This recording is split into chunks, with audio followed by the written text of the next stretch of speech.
কুষ্টিয়ায় নেমে গেছে ভূগর্ভস্থ পানির স্তর, শুকিয়েছে খালবিল, টিউবওয়েলেও উঠছে না পানি। জেলা জুড়ে সুপেয় পানির তীব্র সংকটে জনজীবন দুর্বিষহ। ভূগর্ভস্থ পানির যথেচ্ছ ব্যবহারই এমন পরিস্থিতি বলছেন বিশেষজ্ঞরা। রাশেদুল ইসলাম বিপ্লবের প্রতিবেদন, জানাচ্ছেন অলিউল রনি। কুষ্টিয়ার প্রমত্তা পদ্মা গড়াই এখন মৃতপ্রায়, পানি প্রবাহ কমে পরিণত হয়েছে যেন ছোট খালে। নদীর এমন করুণ পরিণতির কারণে সংকটে এ অঞ্চলের মানুষ, হুমকির মুখে পড়েছে জীববৈচিত্র্য। শুধু নদীর তীরের এলাকায় নয়, পুকুর কিংবা খালবিলেও নেই পানি, টিউবওয়েলও শুকনো খটখটে।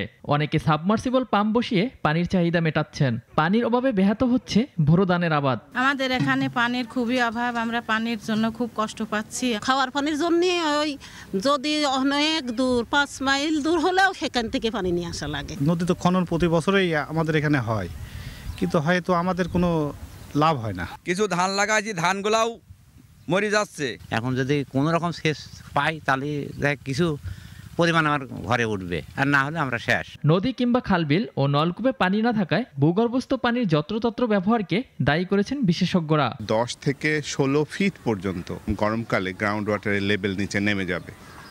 তো এটি সত্যি অ্যালার্মিং একটা ব্যাপার। এখনই আমাদের দেশের সরকার সহ যেসব কর্তৃপক্ষ, তাদেরকে সচেতন হওয়া উচিত। অপচয় না করে পানির সঠিক ব্যবহার করলে কমবে পানির সংকট, এমনটাই মনে করছেন কর্তৃপক্ষ। অলিউল রনি, নাগরিক। ওয়ালটন ফ্রিজ কিনে অনেকের মতো আপনিও হয়ে যেতে পারেন মিলেনিয়াল। সেরা পণ্যের সেরা অফার।